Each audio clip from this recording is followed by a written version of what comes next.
Baik, setelah minggu lalu kita mendiskusikan tentang masalah polemik kebebasan pers dan kebutuhan ilmu sosial di Indonesia, pada sore hari ini kita sedikit berdiskusi tentang masalah revisi undang-undang dan liberalisasi ekonomi di Indonesia. Kita tahu pada abad ke-18 wacana ekonomi politik di dunia itu berputar pada masalah politik ekonomi pasar bebas. Masalah itu dan diskusi itu dipicu oleh satu pertanyaan kunci: bagaimana sih peran negara dalam perekonomian dunia? Pertanyaan itu menghasilkan 4 polarisasi yang begitu tajam melalui 4 aliran. John Stuart Mill, Adam Smith, dan David Ricardo melahirkan teorinya liberalisasi klasik. Kemudian itu ditentang oleh liberalisasi modern oleh John Stuart, oleh John Maynard Keynes. Kemudian pengkritiknya itu melahirkan 2 aliran, itu sosialisme dan sosialisme demokratis. Lalu wacana liberalisasi ekonomi kemudian mencuat akhir-akhir ini oleh sebuah polemik yang di depan mata kita, yaitu tentang revisi undang-undang. Dan kita tahu bahwa pada tanggal 16 Agustus 2019 Konfederasi Serikat Pekerja Indonesia dan Gerakan Buruh Bersama Rakyat atau Gebrak melakukan demonstrasi dan kritik habis-habisan terhadap inisiatif yang dilakukan oleh pemerintah mengenai revisi undang-undang. Dan pemerintah yang notabene Jokowi sebagai presiden itu melakukan revisi undang-undang itu atas inisiatif dari Asosiasi Pengusaha Indonesia, Apindo, dan Kamar Dagang dan Industri Kapten terkait undang-undang ketenagakerjaan. Dan inisiatif dari Asosiasi Pengusaha Indonesia kemudian membuat pemerintah untuk melakukan revisi undang-undang ketenagakerjaan, hanya ketenagakerjaan, tetapi juga perburuan dan juga tentang undang-undang pertanahan. Dan dalil pemerintah terkait revisi ini adalah mereka ingin merekonstruksikan menuju fleksibilitas, artinya membuat kemudahan pengusaha untuk restrukturisasi terhadap tenaga kerja di Indonesia. Dan revisi itu kita tahu bahwa memantik perhatian masyarakat dan kalangan buruh pada khususnya, dan mereka mengatakan bahwa revisi ini singkatnya adalah semasa ada kecenderungan tendensi untuk pro terhadap pengusaha atau pebisnis, tetapi lupa terhadap nasib buruh itu sendiri. Baik, pertanyaan ini, diskusi ini melahirkan pertanyaan penting dalam diskusi ini. Kira-kira apa sih kondisi struktural sehingga membentuk revisi undang-undang itu sendiri, dan bagaimana revisi undang-undang itu sendiri itu membentuk liberalisasi ekonomi Indonesia, dan apa implikasinya bagi kita semua. Baik, pada sore hari ini depan kita akan hadir ketiga pemantik. Ada Bung Agung dari dosen Fakultas Hukum, selamat sore Bung. Kemudian ada Bung Novel dari aktivis buruh, selamat sore Bung. Dan ada dari Bung Halim dari Bali Yogyakarta, Mana di Gumadir, selamat sore. Ya, oke. Pertama saya ke Bung Novel sebagai aktivis buruh. Bung, bagaimana perasaan dan pendapat Bung mengenai fenomena ini tentang revisi undang-undang ketenagakerjaan? Apakah ini ada kecenderungan pemerintah untuk menghancurkan negara karena dominasi investasi yang begitu luas? Ya.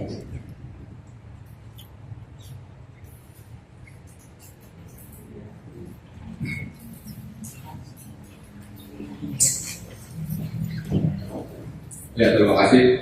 Selamat sore semuanya. Terima kasih atas undangannya. Jadi untuk menjawab pertanyaan yang tadi tentang revisi undang-undang 13 arahnya kemana gitu. Jadi pada kenyataannya hari ini, walaupun di undang-undang 13 itu ada 8 hak normatif yang ditulis di undang-undang 13, ya di antaranya upah, BPJS, terus maka 3 lembur cuti dan lain sebagainya. Tapi pada kenyataannya secara praktek masih banyak pelanggaran-pelanggaran yang dilakukan oleh negara, maksudnya oleh perusahaan, dan itu akan menjadi salah satu upaya negara merevisi Undang-Undang 13 agar melegalkan hal-hal yang bertentangan dengan Undang-Undang 13. Saya boleh ambil contoh di PP 78 yang dikeluarkan oleh Presiden Joko Widodo, di mana PP 78 itu sendiri mengeluarkan sebuah formula baru untuk penggajian yang tidak sesuai dengan Undang-Undang 13, yang berbeda dengan Undang-Undang 13, sehingga Undang-Undang 13 ini adalah revisinya, arahnya adalah untuk melegalkan apa yang sudah terjadi pada hari ini. Jadi sistem pengupahan di revisi Undang-Undang 13 kemungkinan besar ini akan mengakomodir melegalkan formula pengupahan seperti yang dikeluarkan di PP 78. Lalu masalah seperti yang kita sering dengar dari Menteri Tenaga Kerja bahwa undang-undang tenaga kerja di Indonesia itu seperti kan itu kering kaku, dan itu akan dibuat menjadi lebih fleksibel. Dan kami maksudnya menganalisa kemana arah Undang-Undang 13 itu berdasarkan omongan-omongan atau statement-statement yang dikeluarkan oleh Menteri dan pemerintah ya. Seperti pesangon yang ya katakan akan memberatkan investor untuk datang. Itu adalah kemungkinan besar undang-undang yang akan diubah untuk bisa menarik investor sebanyak mungkin. Dan pada kenyataan hari ini yang terjadi di lapangan, biasanya pesangon itu nggak langsung diberikan oleh pengusaha ketika terjadi PHK. Kasus yang dialami selama ini di KSN itu biasanya ketika di PHK, pesangon itu dibuat sebagaimana mungkin agar keluar tapi tidak sesuai dengan ketentuan Undang-Undang 13 ya. Kemauan perusahaan itu pasti begini. Kalau misalnya bisa nggak keluar, ya udah nggak keluar. Tapi seandainya bisa keluar, segimana mungkin keluarnya itu menjadi lebih kecil. Jadi nggak sesuai sama di Undang-Undang 13. Misalnya 2 MSK, gimana lagi 2 MSK. Nah biasanya mereka akan melakukan cara dengan tidak membayarkan uang pesangon atau membayar uang pesangon itu dengan cara mediasi. Ketika buruh ini tidak bersedia melakukan pelaporan, dan ketika keluar pelaporan nota dari disnaker, biasanya mereka tidak akan melakukan itu, tidak akan melakukan apa yang diperintahkan oleh nota itu, sehingga memaksa buruh itu untuk melakukan PHI ke persidangan hukum industrial. Dan di PHI itu biasanya pasti jarang banget gitu yang buruh dimenangin gitu. Pasti kebanyakan tuh win-win solution dan biasanya pasti dibayarkan itu sesuai kemampuan perusahaan sebisa mungkin. Jadi ini ada kemungkinan di Undang-Undang 13 revisi itu pesangon itu berdasarkan kemampuan perusahaan untuk membayar pesangon kepada buruh yang di PHK. Jadi menjadi lebih fleksibel kan.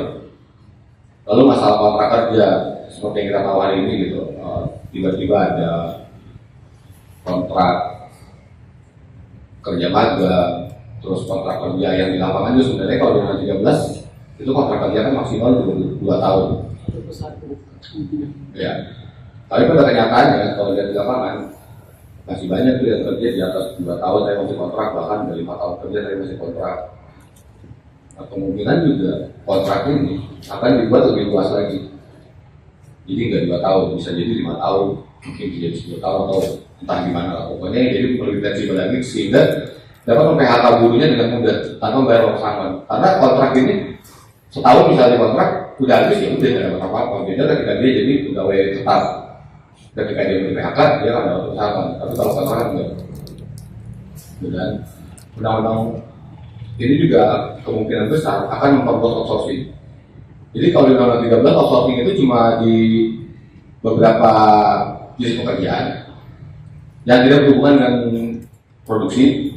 Tapi pada kenyataannya di lapangan itu masih banyak perusahaan yang produksi tapi menggunakan outsourcing, menggunakan yayasan.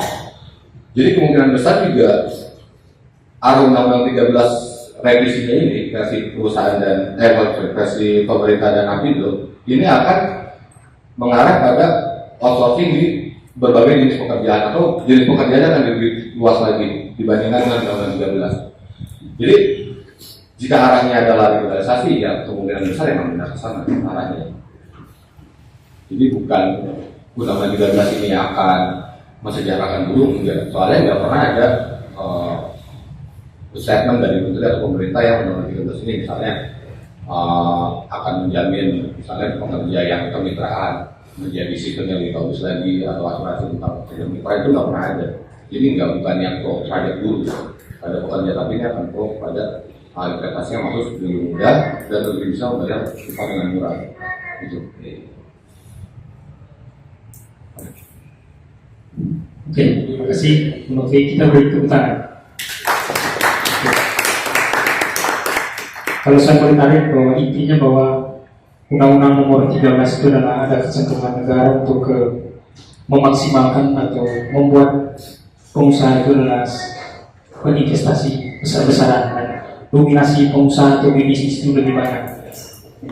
Tadi diangkat soal pesangon kemudian masuk tinggal itu syarat-syarat bernegara untuk memberikan ruang gerak para investor. Oke. Nanti kemudian akan dielaborasi dalam diskusi rendah. Oke, sekarang saya lanjut ke Mualik. Ya, dengan pertanyaan yang sama, kira-kira apa pendapat Bung mengenai polemik revisi undang-undang ini?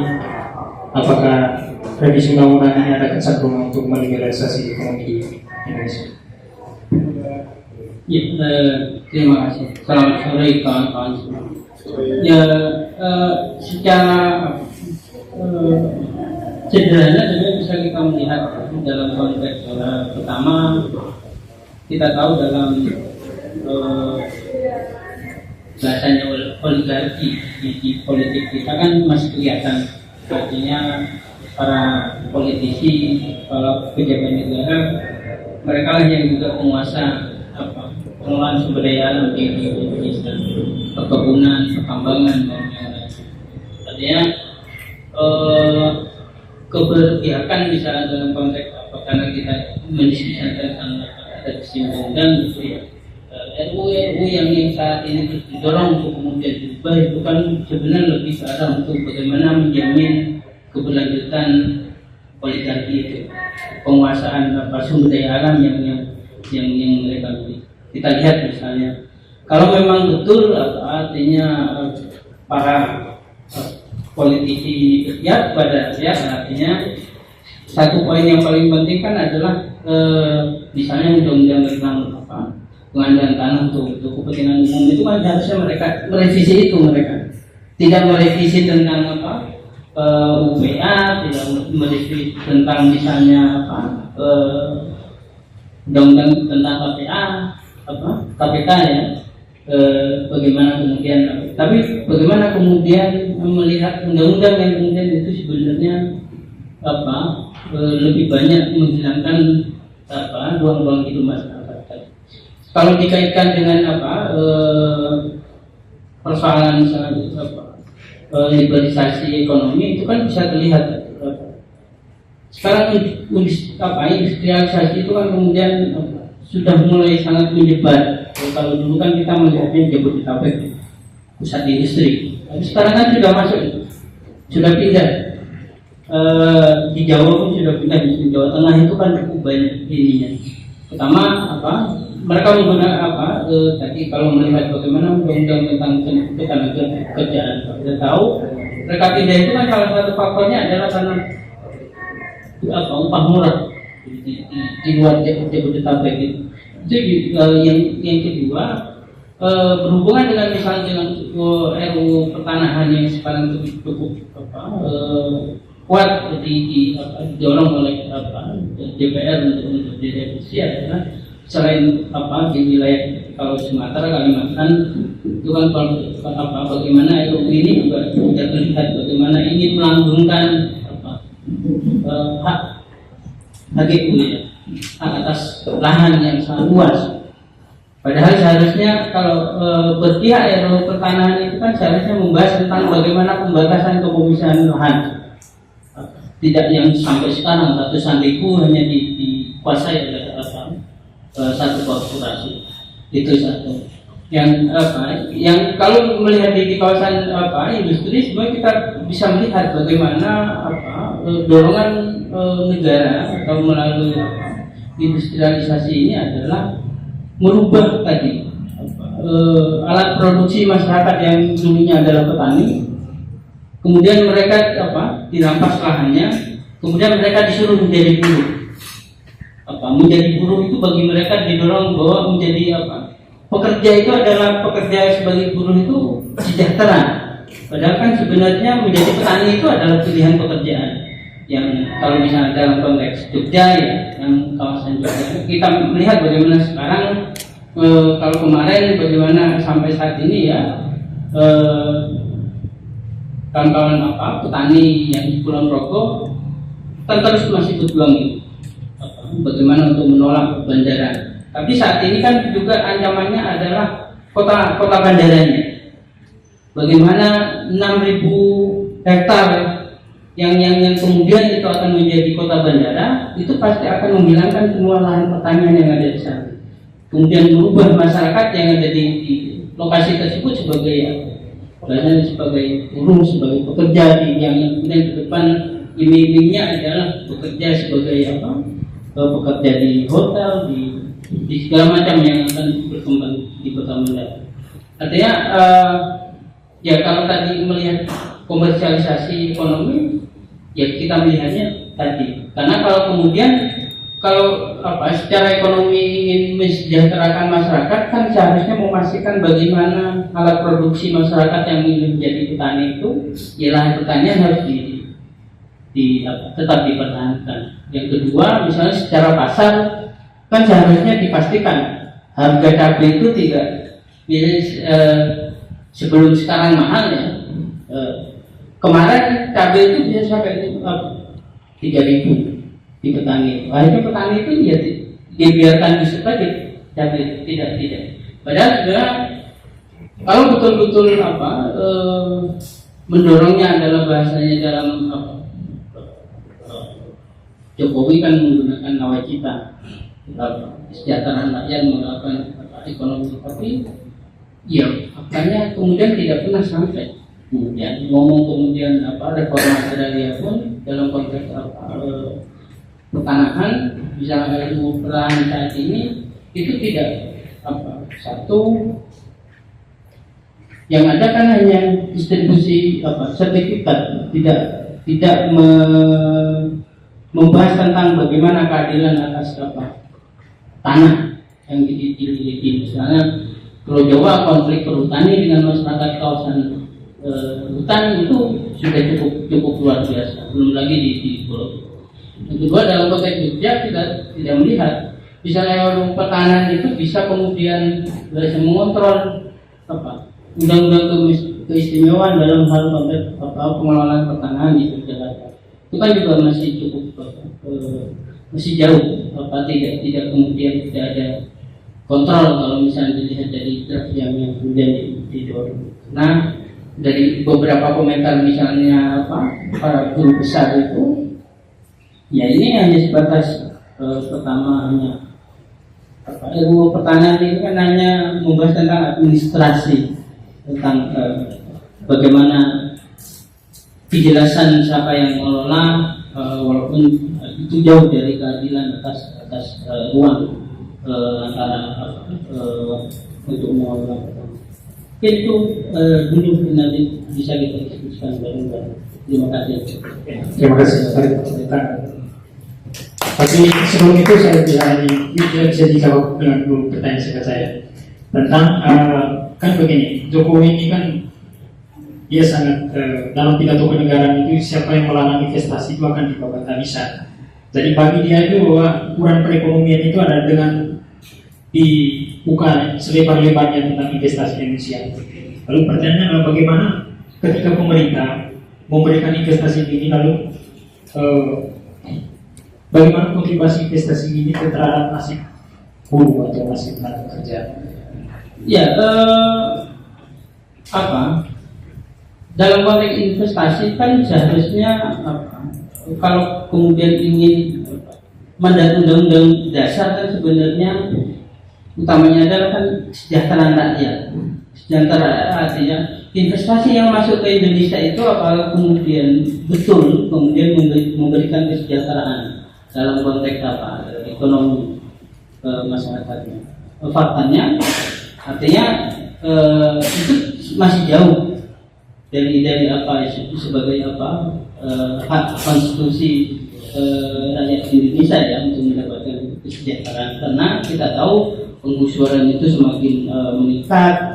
Kalau ke depan misalnya artinya keberpihakan investasi akan masuk untuk mensejahterakan itu kan juga ya dari prakteknya misalnya 5 tahun terakhir kan sudah terlihat bagaimana malah lebih banyak kemudian masyarakat yang kemudian tergusur dari ruang hidupnya, dari ruang sumber-sumber penghidupannya yang kemudian itu hilang, dan mereka dipaksa untuk menjadi sebuah saat mereka dari petani dipaksa menjadi buruh itu kan bukan menjadi pilihan pekerjaan, tapi kemudian dipaksa berubah dengan keterbatasan yang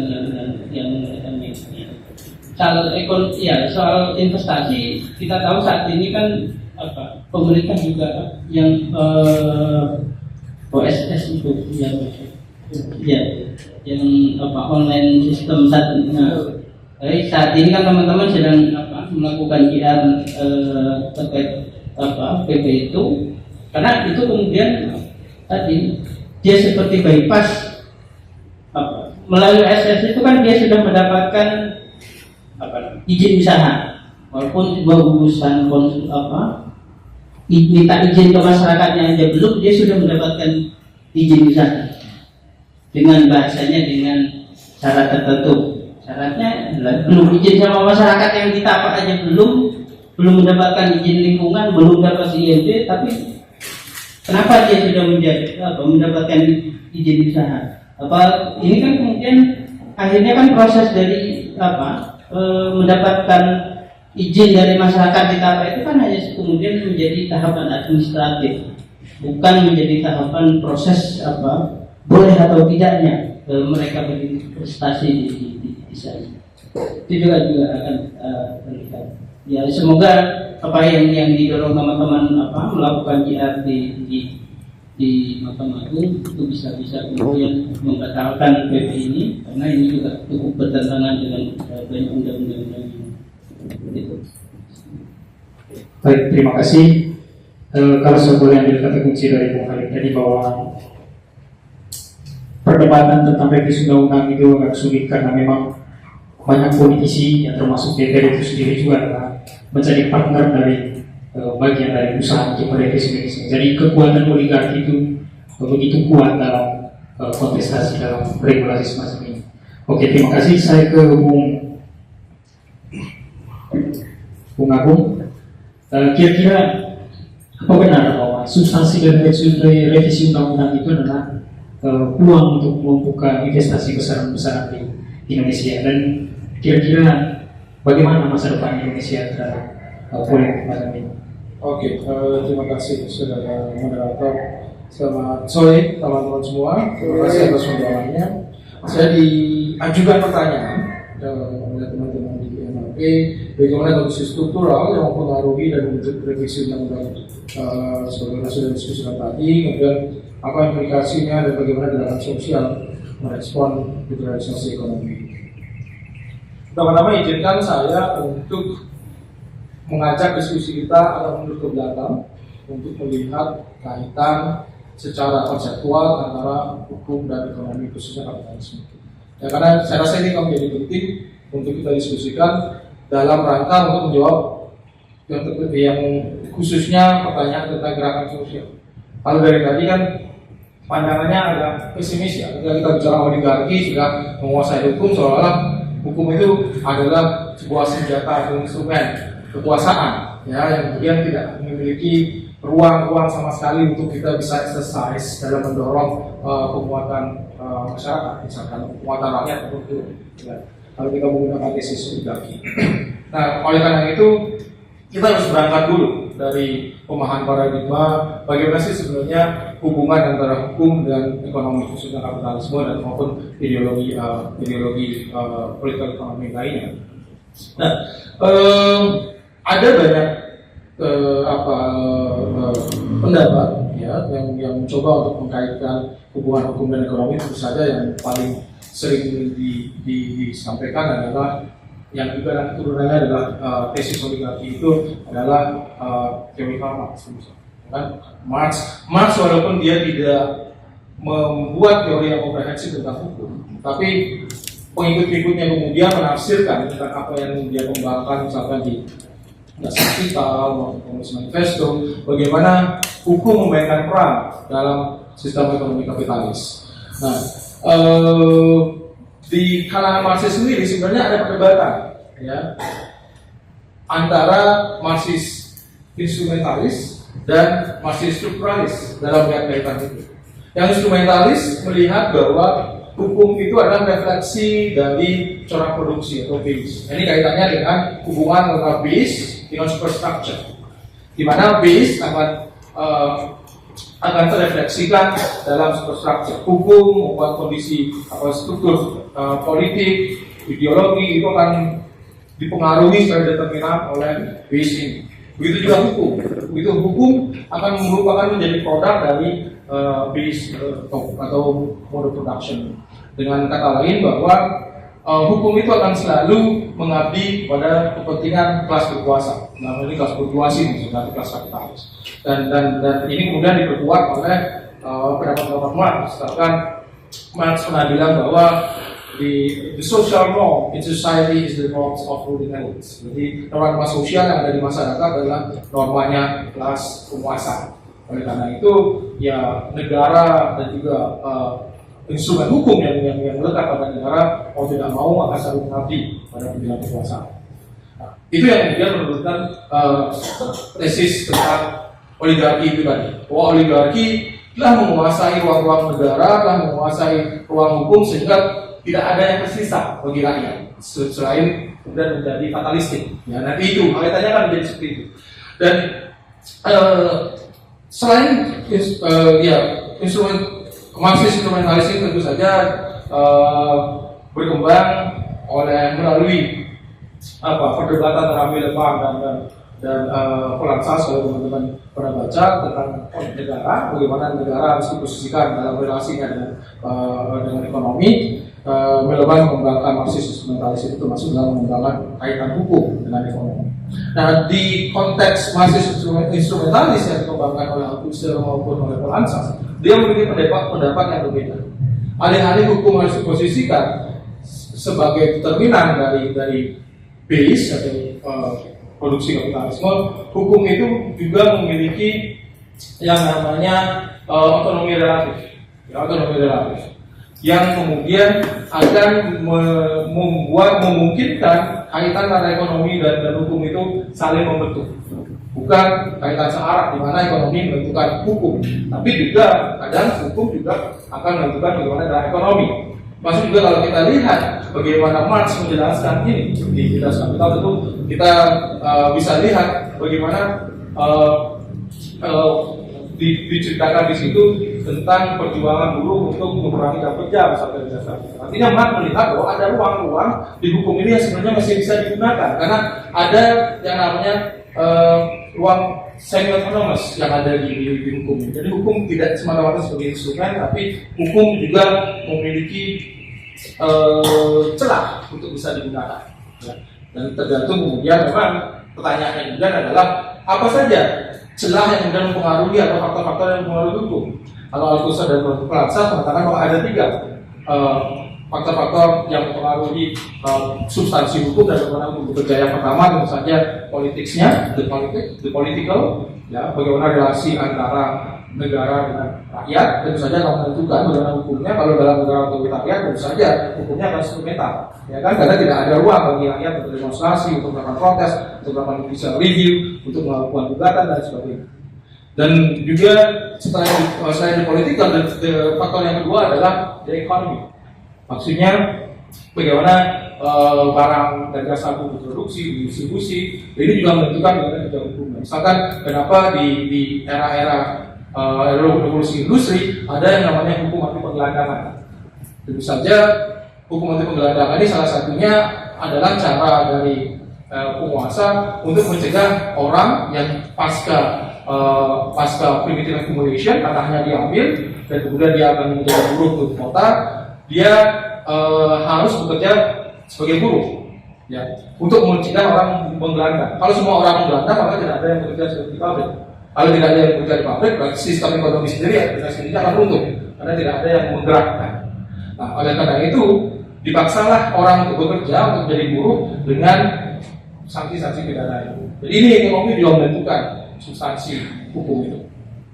Yang terakhir adalah ideological, jadi ideologi yang juga menjadi faktor menentukan bagaimana kerja atau substansi hukum. Kalau kita ingat, termasuk juga dalam diskusi RUU Pertanahan, UUPA adalah pengejawantahan dari ideologi kita pada saat itu, ini sosialisme Indonesia. Bagaimana tanah atau agraria kita kemudian memiliki fungsi sosial dan juga digunakan sebesar-besarnya untuk pengembangan rakyat. RUU Pertanahan dalam konteks ini sebenarnya ingin membuldoser sisa-sisa ideologi sosialisme Indonesia itu dengan menggantikan dengan, kalau Anda menyebutkan tadi, dengan model ideologi liberalisme, atau saya masih stick dengan istilah neoliberalisme, walaupun kita masih bisa perdebatkan karena neoliberalisme hari ini berbeda dengan neoliberalisme yang Washington Consensus. Dan sekarang sudah masuk ke yang namanya post-Washington Consensus atau yang biasa dikenal dengan inclusive neoliberalism. Nah, tapi kalau kemudian RUU Pertanahan menggantikan atau membuldoser UPA, maka akan terjadi perlawanan besar-besaran karena UPA masih menjadi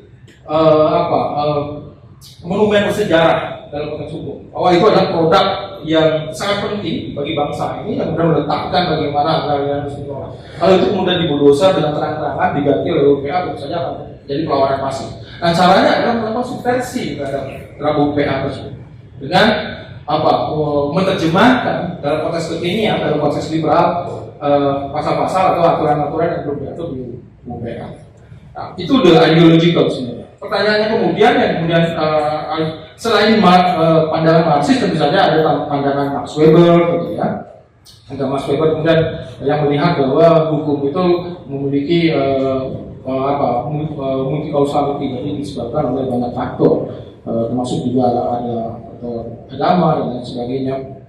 Ekonomi termasuk juga Talcott Parsons juga meneruskan tradisi Weber yang melihat kaitan hukum dengan pembangunan ekonomi yang dalam konteks hukum nanti kemudian berkembang menjadi literatur yang namanya law development doctrine atau hukum dan pembangunan yang di Indonesia dikembangkan oleh Prof. Muhtar Kussumatmadja pasca beliau pulang dari Amerika Serikat karena beliau tidak setuju dengan nilai-nilai Soekarno dan kemudian beliau sekolah di Amerika Serikat setelah kemudian Soekarno digulingkan pasca pembantaian, Soeharto naik dan beliau pulang kemudian mengembangkan development dan pada saat itu hukum kemudian jadi instrumen dari pembangunan teori development.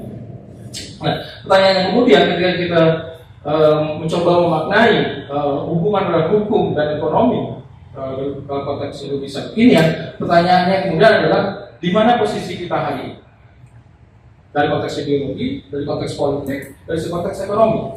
Ini yang kemudian harus kita terangkan, ya, sehingga kita bisa mengatakan apa yang bisa kita lakukan, apa implikasi dari RUU ini dan apa yang kemudian bisa dilakukan dengan gerakan sosial dalam merespon masifnya arus neoliberalisasi terhadap hukum ini.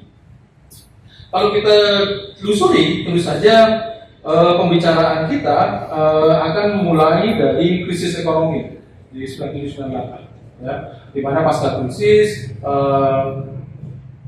IMF dan Bank Dunia datang untuk melakukan sebenarnya structural adjustment program, di mana undang-undang yang juga tidak sesuai dengan kepentingan pasar harus dirubah. Makanya muncullah kemudian perubahan struktural besar-besaran dari sentralisme menjadi desentralisme dengan asumsi bahwa memudahkan investasi itu masuk, karena dulunya investasi itu harus tersentralisasi. Tapi sekarang dengan desentralisasi mereka akan langsung masuk ke daerah-daerah yang mereka tuju. Dan selain itu juga dibuatlah undang-undang kehutanan, pasal 99, undang-undang minerba, undang-undang dan tata ruang dan sebagainya, yang tujuannya adalah memberikan legitimasi bagi marketisasi ekonomi Indonesia. Jadi liberalisasi ekonomi Indonesia. Dan kemudian apakah kita sedang berada dalam sebuah kondisi ekonomi yang Anda sebutkan tadi, liberalisme klasik maupun liberalisme modern? Kalau liberalisme klasik tentu saja peranan negara mestinya absen gitu ya. Negara kemudian tidak terlibat dalam mekanisme pasar, dalam penentuan pasar. Biarkan pasar bekerja, kan itu yang dikatakan liberalisme.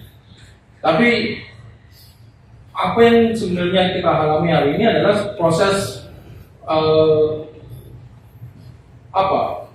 keberlanjutan dari neoliberalisme yang dikembangkan di era 80-an. Karena dalam 80-an itu kan ada privatisasi, deregulasi, misalkan bank diregulasi untuk memobilisasi dana masyarakat, sehingga dana masyarakat itu kemudian diinvestasikan oleh pemerintah bank.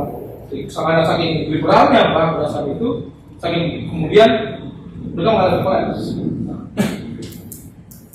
kolaps ekonomi ini. Kemudian tidak serta-merta membunuh yang namanya neoliberalisme. Yang dibunuh mungkin Washington Consensus neoliberalisme yang mantranya regulasi, privatisasi, pengetatan pajak negara dan lain sebagainya. Tapi neoliberalisme Washington Consensus ini kemudian bermetamorfosis menjadi apa yang kemudian dikenal sebagai post-Washington Consensus dan berusaha untuk memperbaiki ideologi atau praktek-praktek neoliberalisme sebelumnya. Yakni Joseph Stiglitz sebagai orang Bank Dunia pada saat itu menentukan bahwa negara ini tetap kita butuhkan, tapi bukan dalam konteks ekonomi, tapi menyiapkan institusi yang kemudian bisa mendorong iklim investasi itu menjadi lebih dinamis, lebih terbuka, dan lebih kondusif. Ya. Nah, kenapa kemudian pasca krisis neoliberalisme itu bertemu dengan yang namanya new institutional economy yang dikembangkan oleh Douglas North. Dan apa yang dilakukan pada saat itu adalah pembangunan institusi besar-besaran. Di Indonesia misalkan KPK, KPK itu sebenarnya anak kandung dari neoliberalisme kalau kita mau jujur. Dan kemudian ada undang-undang anti monopoli, saingan usaha dan sebagainya yang ingin menciptakan iklim investasi yang kondisif di Indonesia. Karena menurut mereka bahwa tidak ada investasi yang masuk ke sebuah negara apabila tidak ada rule of law. Oleh karena itu pembangunan rule of law inilah yang kemudian dikejar pada pasca krisis. Bagaimana kemudian kita menceritakan banyaknya program-program sosial? Kan dulu kita percaya bahwa neoliberalisme itu artinya negara tidak terlibat dalam program-program social development. Nah, sebenarnya dalam konteks kekinian yang namanya inklusif neoliberalisme itu memadukan antara ideologi pasar dengan empowerment atau penguatan kapasitas masyarakat. Tapi kapasitas masyarakat yang di sini dikuatkan bukan dalam arti mereka dikuatkan secara politik untuk bisa bersuara, tapi mereka dikuatkan untuk bisa bersaing di arena pasar. Ya. Artinya program-program sosial juga dikembangkan berbasis mekanisme pasar. Ya. Misalkan kalau kita lihat dana desa, misalkan. Dana desa ini kan salah satu cara bagi negara untuk mendorong desa-desa ini menjadi wirausaha baru. Ya. Yang mana kemudian wirausaha baru ini akan berkompetisi antara satu desa dengan desa yang lain. Kompetisi ini yang kemudian diselebrasi, dirayakan dalam inklusi neoliberalisme. Nah, desa ini akan sejahtera secara ekonomi kalau mereka mau engage dengan pasar. Ya, jadi tidak ada yang namanya kalau dulu misalkan pendekatannya Keynesian, liberalnya Keynesian, itu negara langsung memberikan social services kepada rakyat. Tapi hari ini social services tetap diberikan tapi melalui channel pasar. Pasar yang kemudian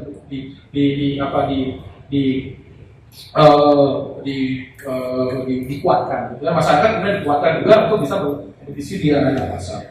Dan kemudian fondasi dari inklusif neoliberalisme ini ada tiga. Yang pertama opportunity, jadi perluasan kesempatan bagi pasar, dan kemudian empowerment ini adalah social development itu untuk bisa, atau yang dikenal dengan istilah market enablement, jadi kemampuan untuk bersaing di pasar, dan security, pengamanan. Karena kalau kita tidak beri makan masyarakat melalui mekanisme pasar, masyarakat akan berontak dan ekonomi juga akan susah. Gitu.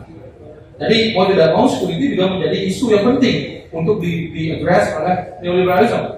Kalau hanya dia memikirkan ekonomi, masyarakat yang miskin, tentu saja yang terjadi adalah pemberontakan, pakai senjata semua untuk melawan negara, kan gitu. Jadi agar tetap ada safety net, ya, welfare safety net, negara tetap memberikan social services untuk bisa menjaga keamanan. Nah, kalau kita percaya bahwa kita sedang berada di inklusif neoliberalisme, kemudian bagaimana hukum memainkan peran di situ? Hukum memainkan peran dalam inklusif neoliberalisme ini tentu saja dalam rangka itu tadi, penyesuaian struktural. Ya, bagaimana menghasilkan sebuah produk-produk perundangan yang mampu memperluas potensi pasar. Kalau di konteks lingkungan juga bagaimana hukum juga digunakan untuk mendorong yang namanya market based conservation, jadi konservasi berbasis pasar, tourism dan sebagainya. Dan hukum juga digunakan melalui institusinya untuk menjaga agar tidak ada orang korupsi, agar tidak ada orang suap, sehingga ekonomi biaya tinggi bisa dikurangi sehingga Indonesia lebih kompetitif dalam konteks investasi. Hal-hal itu yang dimainkan oleh hukum. Namun sayangnya kalau kita lihat bacaan political ekonomi di Indonesia yang tidak dikaitkan dengan hukum, tentu saja bacaan political ekonomi di Indonesia ini dikuasai oleh narasi oligarki kita, ya, bahwa Indonesia dikuasai oleh oligarki, misalnya melalui bukunya Jeffrey Winters maupun bukunya Peggy Habis dan Permission, yang pada prinsipnya, yang pada intinya ingin bercerita yang sama bahwa negara dan instrumen hukum yang ada di Indonesia ini sudah dicekam sedemikian rupa oleh oligarki.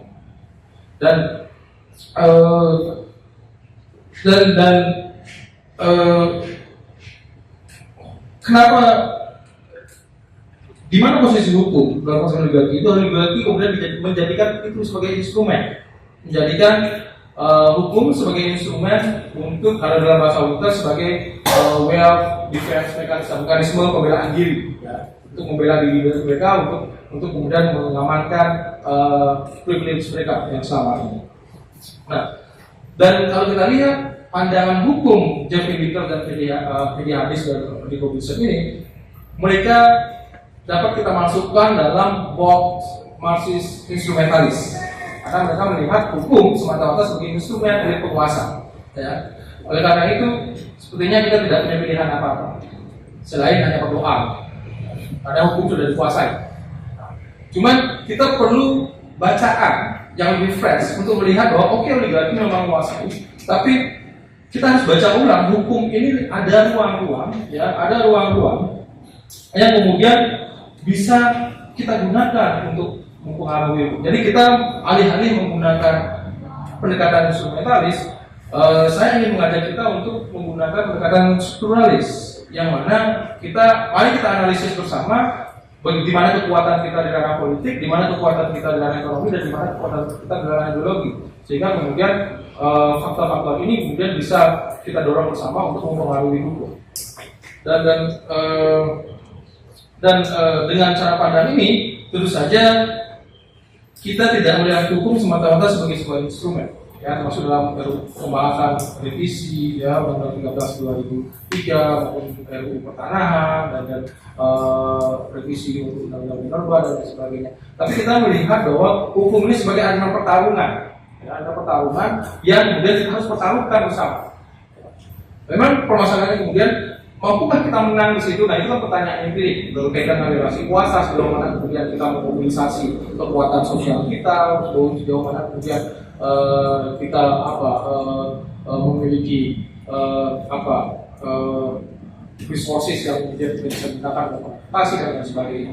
Dan saya rasa dengan cara pandang ini kita lebih optimis bahwa kita bisa untuk mempengaruhi hukum tersebut, asalkan kemudian kita dibekali dengan resources yang kuat untuk bisa masuk ke dalam pertarungan. Saya rasa saya akan stop seperti itu. Terima kasih. Oke, baik, terima kasih. Tepuk tangan. Oke, kalau saya boleh tarik kritisi beberapa poin yang disampaikan bahwa Bung Agung sudah memulai tentang wacana ini dari persoalan bagaimana hubungan antara hukum dan ekonomi sampai pada akhirnya yang membawa kita pada wacana tentang neoliberalisme dan apa posisi hukum dalam wacana tentang neoliberalisme. Kemudian dia menawarkan bahwa hukum ya sebaiknya hukum yang tidak bersifat instrumentalis, artinya kalau mengikuti sisinya tadi dari hadis, kemudian Robinson, kemudian J.P. Winters, jadi melihat bahwa dengan kekuasaan oligarki yang begitu kuat, kadang hukum itu jadi sebagai instrumen, sebagai alat untuk kepentingan mereka. Lalu dia menawarkan kepada kita untuk melakukan pendekatan hukum secara strukturalis. Terima kasih. Oke, baik, untuk lebih ketat dan lebih sengit mendiskusikan tentang BBC ini, saya berikan kesempatan kepada kita untuk memberikan beberapa pertanyaan. Saya berikan kesempatan sesi pertama ini untuk 3 orang. Oke, Bung 1, kemudian di belakang. Oke, 2 saja dulu.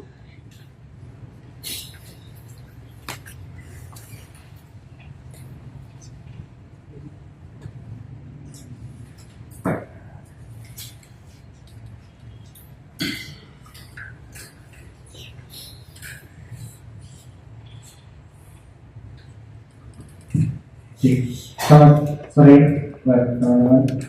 Yang kami hormati juga Mas Igam, mentor menulis saya. Ketemu lagi. Ada satu pertanyaan sebenarnya Mas terkait dengan Namanya Bung? Oh iya, nama saya Muhammad Putri Alan. Sekarang di Fakultas Hukum Universitas Widya Mataram. Pertanyaan sederhananya begini Mas. Saya akui bahwa kondisi sekarang memang kita cenderung ke liberal, ekonominya cenderung ke liberal. Mau itu neoliberalisme atau masih kita mengaruh pada liberal klasik yang sebenarnya negara pada posisi yang negara penjaga malam, gitu. Bukan lagi negara kesejahteraan sebagaimana konsep konstitusi, tapi negaranya jadi negara yang penjaga malam, dia diem aja. Nah, pertanyaan sederhananya adalah kita nggak mungkin loh menolak liberalisme sebenarnya. Kondisi sekarang semuanya di startup misalnya. Startup aja sekarang semuanya butuh modal, semuanya butuh ya butuh pinjaman untuk mengembangkan bisnis misalnya. Atau misalnya kita bicara tentang konsep pengelolaan sumber daya alam. Kita nggak mungkin mengelola tambang tanpa liberalisme. Kita nggak mungkin mengelola misalkan minyak dan gas bumi tanpa liberalisasi. Jadi sebenarnya liberalisasi itu sendiri sebenarnya adalah suatu keniscayaan yang nggak bisa kita tolak. Dia harus ada, tapi saya rasa kita semua sepakat bahwa dia nggak boleh terlalu liberal. Negara nggak boleh tiba-tiba melepaskan kekuasaannya, melepaskan kedaulatannya semata-mata untuk mengakomodir liberalisasi itu. Nah, tapi di satu sisi seperti yang sudah saya sampaikan, liberalisme itu nggak bisa ditolak. Nah, lalu sebenarnya solusinya gimana? Gitu. Harusnya negara ini atau misalkan hukum ini harusnya kita jaga agar sedetail mungkin atau sekeras mungkin untuk menjaga agar itu tidak terjadi liberalisasi, atau kita harus berdamai dengan liberalisasi. Itu aja sih. Terima kasih. Ya, terima kasih.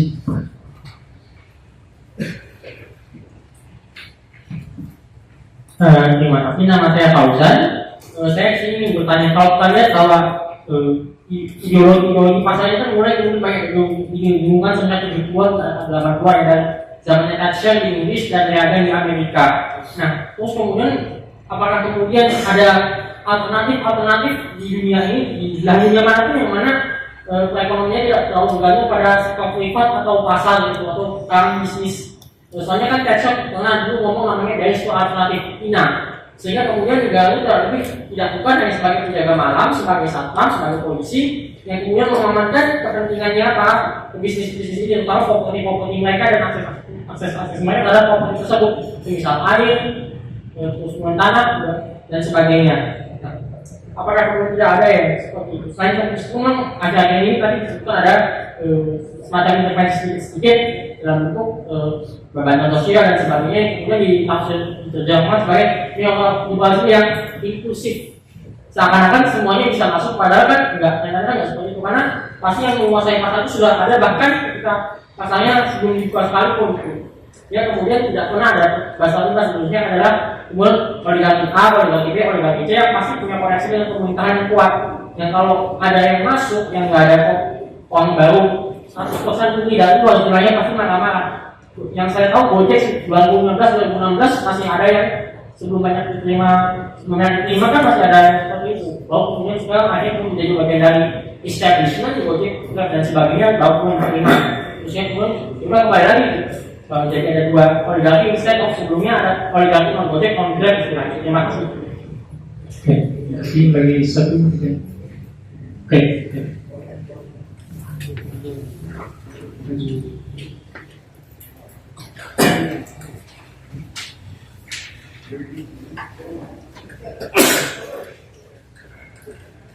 Oke, terima kasih. Nama saya Rodi dari Institut Teknologi Yogyakarta. Sebelum saya ke pertanyaan yang pertama, saya kalau misalnya tadi dijelaskan konsepsi determinasi dalam pemahaman pemikir-pemikir Marxisme setelah Marx tentang determinasi ekonomi menentukan hukum, saya perlu menjelaskan soal itu. Yang pertama, pembacaan tentang ekonomi dan hukum harus dibaca dalam konsepsi historis suatu masyarakat. Karena ketika ini dibaca dalam skema yang terpisah-pisah, maka kita akan kehilangan pembacaan tentang relasi antara ekonomi dan hukum. Karena kedua hal ini hidup dan tumbuh di dalam babakan kehidupan masyarakat, entah masyarakat itu dalam model yang seperti apa. Maka pertanyaan yang pertama, kira-kira dalam revisi undang-undang yang direncanakan terkait dengan undang-undang ketenagakerjaan, dominasi ideologi liberal itu kira-kira sampai pada tataran mana, dan kira-kira posisi ideologi bangsa atau Pancasila itu dia berada pada posisi apa? Karena ketika kita berangkat pada fenomena hari-hari ini, kontras yang terjadi antara harapan yang dibangun oleh negara dengan realitas penderitaan yang dialami oleh. Kira-kira posisi kedua konsep ini berada pertakaran. Seberapa jauh liberalisasi melakukan penetrasi terhadap undang-undang yang mau direvisi? Itu pertanyaan yang pertama. Sedangkan pertanyaan yang kedua,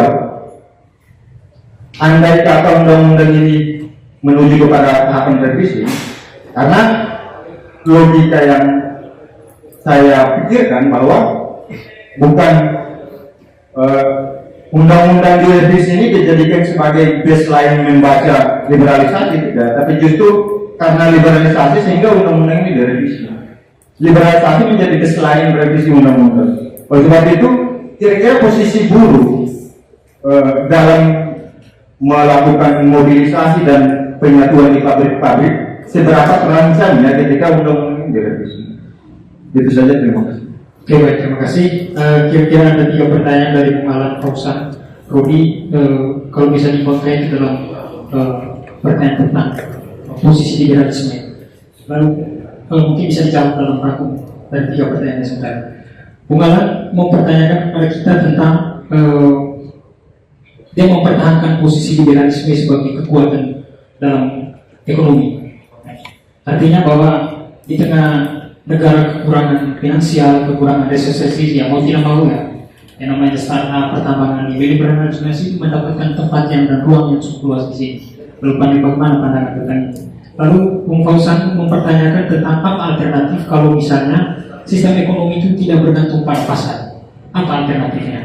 Lalu yang ketiga, Bung Robi, ada dua pertanyaan soal dominasi ideologi liberalisme itu sampai pada tataran mana dan di mana ruang gerak Pancasila kita yang dikatakan sebagai ideologi final itu. Lalu soal liberalisasi, dia mengatakan bahwa undang-undang itu ya dalam bingkai liberalisasi juga. Jadi bagaimana sih posisi buruh dalam polemik revisi undang-undang ini? Oke, saya mulai dari Bung sebelah sini.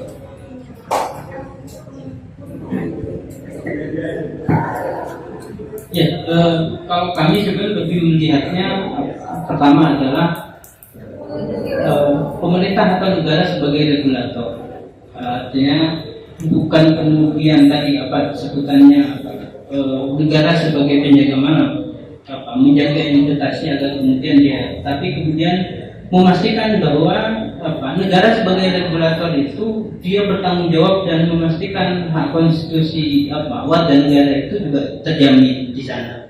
Artinya kan saat ini secara kami secara organisasi bagaimana mendorong negara itu kembali dia sebagai regulator, artinya mengontrol dan memastikan mandat konstitusi itu terjamin untuk warga negara secara umum. Nah, yang kedua dalam konteks untuk kemudian membangun konsep funding atau liberalisasi yang sedang berjalan, kan sebenarnya ada banyak sebenarnya konsep-konsep ekonomi kecil yang kemudian itu sebenarnya bisa menjadi, kalau tadi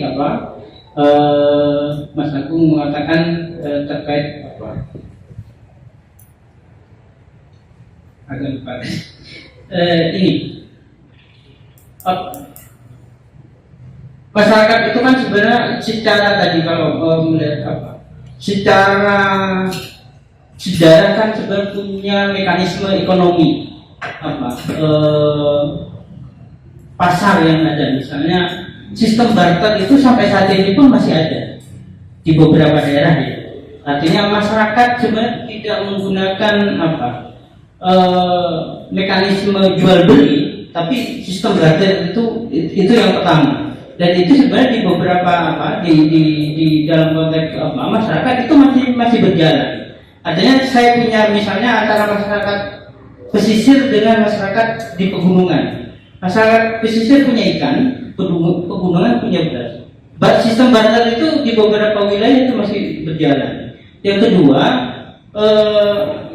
secara kalau misalnya selama ini kan yang berkembang adalah beberapa konsep, misalnya ekonomi dalam bentuknya koperasi ya, dan itu menjamin kemudian walaupun dalam konteks kemudian perubahan dalam konteks koperasi di beberapa koperasi yang berkembang itu kan kemudian lebih ke arah tidak jauh bedanya seperti bank. Koperasi sebagai institusi keuangan yang kemudian hanya memberikan pinjaman, tapi tidak lebih ke arah bagaimana koperasi itu menjadi ruang bersama dan ini memang di beberapa, kalau yang saat ini yang cukup misalnya misalnya kredit union itu kan cukup bisa menjadi konsep tanding dalam konteks liberalisasi bagaimana dia menjadi konsep tanding proses perekonomian yang berkembang di masyarakat, dan itu sebenarnya bisa dimunculkan di artinya tidak harus seperti kredit union di beberapa masyarakat, karena saat kemudian bergantung kemudian dalam mekanisme pasar dan perbankan, artinya pasti kita akan terjebak ke sana dalam konteks liberalisasi itu yang akan terjadi. Nah, kalau secara organisasi kami ada dua poin yang tadi mengembalikan mandat negara sebagai regulator itu dia menjaga konstitusi, tidak artinya dia tidak menjadi tadi istilahnya sebagai penjaga malam. Yang kedua, memang kita harus ke depan sebagai gerakan sosial memang harus membangun sebuah konsep tanding ekonomi yang harus berkembang di masyarakat. Artinya dari masyarakatlah yang punya kontrol terhadap distribusi terkait. Kalau kami kami menyebutnya ada namanya wilayah kelola rakyat. Dalam wilayah kelola rakyat ini ada empat aspek sebenarnya yang dibahas. Pertama terkait tata kuasa. Tata kuasa ini terkait apakah atas ruang, atas lahan, itu harus kemudian dipastikan bahwa itu dijamin oleh negara dalam konteks kita bernegara. Yang kedua, dalam konteks tata kelolanya, bagaimana kemudian masyarakat punya pengetahuan yang luar biasa bisa mengelola. Misalnya ini, kalau di sejarah perjuangan dulu gula semut ya, itu kan gula kelapa. Kalau zaman dulu sejarah perjuangan itu kan sebagai modal juga mendukung perjuangan. Misalnya dulu masyarakat misalnya di Timur itu melawan penjajahan dalam konteks perjuangan. Atau kalau yang sekarang misalnya di teman-teman di mana yang teman-teman di Maluku Utara misalnya, kopra itu sebenarnya juga menjadi ekonomi, atau sekarang yang juga kemudian tidak hanya itu bergantung terhadap kopra, terus kemudian terus mendorong memproduksi minyak kelapa, bukan dari sawit, karena ada keterancaman sawit masuk ke Maluku Utara. Konsep-konsep tanding ekonomi yang berkembang dari masyarakat itu kan yang harus terus kemudian didorong sebagai sebuah gerakan sosial dalam untuk membatasi intervensi investasi yang akan masuk. Karena kemudian ini juga konsep tanding dalam konteks kelola rakyat ini kan juga sebenarnya juga menjawab terkait apakah kemudian ke depan kita akan terus didorong masyarakat itu kemudian diambil produksinya, kemudian akan dia dipaksa untuk menjadi buruh dalam industrialisasi. Itu yang kemudian harus terus kita harus proteksi dalam hal konteks bagaimana menjamin alat-alat produksi masyarakat itu tetap berkelanjutan dan masyarakat tidak dipaksa menjadi buruh, tapi dia artinya merdeka dalam kemudian dia menentukan bahwa misalnya dalam konteks dia menjadi nelayan, dia menjadi petani, disitulah kemudian kesejahteraan mereka ada di sana. Mungkin dua poin itu artinya kalau yang terus kami dorong, artinya mendorong negara kembali ke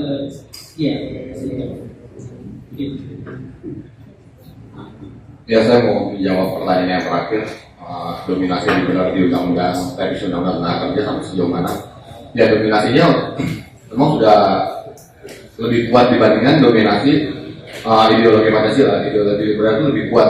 Kalau kita melihat di konstitusi di undang-undang dasar pasal 27, di mana negara menjamin pekerjaan dan kehidupan yang layak sesuai dengan kemanusiaan. Tapi pada kenyataannya kita lihat di undang-undang 13, walaupun ada komponen hidup layak, dan itu dinegasikan dengan adanya PP 8, di mana komponen hidup layak itu udah gak ada lagi, Pak. Oke, ada, tapi 5 tahun sekali gitu dirubahnya, padahal kehidupannya terus berubah gitu. Dan inflasi itu belum tentu sama dengan inflasi barang yang ada di masyarakat. Jadi kenaikan upah kayak kemarin 7,8% itu padahal pada kenyataannya pada hari ini belum tentu pasti lebih daripada 7,8 gitu di lapangan, di pasarnya gitu, harga barang kenaikannya, sedangkan kenaikan upahnya cuma 7,8 gitu. %. Belum lagi kita tahu akan ada kenaikan lain seperti BPJS, tarif dasar listrik kayak semacam itulah. Nah, kenapa itu terjadi? Karena dominasi Buddhis itu terlalu besar di negara kita. Nah, maksud saya gini, DPR ini kan diisi sama orang-orang Buddhis ya. Maksudnya ya orang yang punya hubungan dengan perusahaan atau dia akan mendapatkan keuntungan dari maksudnya investasi yang datang. Dan salah satu cara untuk investasi yang mendapat keuntungan sebesar-besarnya adalah dengan membayar gurunya banyak dengan murah. Karena mereka nggak mungkin bisa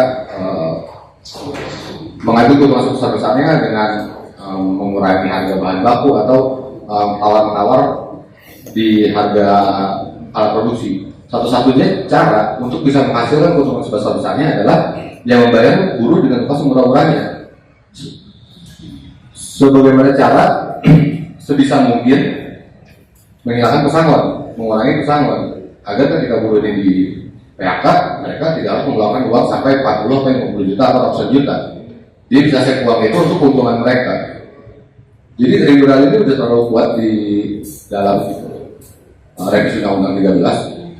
Karena ya emang yang bikin undang-undang itu ya orang-orang buruh juga orang-orang yang punya merasa keuntungan, oligarki merasa keuntungan dari adanya investasi dan tenaga kerja yang fleksibel. Lalu di mana posisi buruh dan seberapa terancamnya? Sebenarnya yang terancam itu bukan cuma buruh, tapi juga semua mahasiswa. Pokoknya calon buruh itu pasti terancam. Ketika dia menjadi buruh, dia pun akan merasakan apa yang dirasakan oleh buruh pada hari ini. Mayoritas lebih banyak yang jadi buruh dibandingkan menjadi pengusaha. Nah, jadi ancaman itu sebenarnya bukan cuma buruh yang merasa terancam, tapi semua calon buruh pun akan merasa terancam.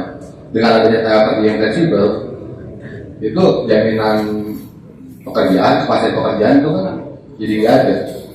Oke, hari ini kerja, belum tentu tahun depan kerja. Oke, kalau ini kerja belum tentu 2 tahun ke depan kerja. Lalu ketika jaminan atau kepastian pekerjaan ini ada, kita tahu misalnya, saya ambil contoh properti lah ya. Properti itu 15 tahun sampai 20 tahun untuk bisa kredit. Kalau misalnya kepastian kerjanya nggak ada, kita buat hidup kalau tetap berani nggak buat beli rumah? Walaupun rumah yang mungkin bisa kebayar gitu, bukan yang lumayan tiba-tiba sederhana. Tapi itu butuh kepastian pekerja. Bank juga nggak bakal mau kasih pinjaman kepada peminjam yang statusnya nggak pasti gitu. Dan itu kan jadi masalah juga. Makanya kenapa sampai hari ini selain masalah upah dan beberapa hal yang lain, yang kepastian kerja di kaum milenial ini salah satu faktor kenapa milenial itu nggak bisa membeli rumah. Dan itu ya terus saja bakal didominasi dengan properti oleh orang-orang yang berduit. Jadi posisi buruhnya yang sudah terancam ya sebenarnya terancam banget, termasuk orang-orang yang akan menjadi buruh itu akan terancam di masa depannya.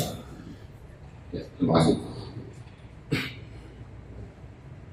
Baik, terima kasih atas pertanyaannya Mas Alan, Mas Rudi dan Mas Mausan.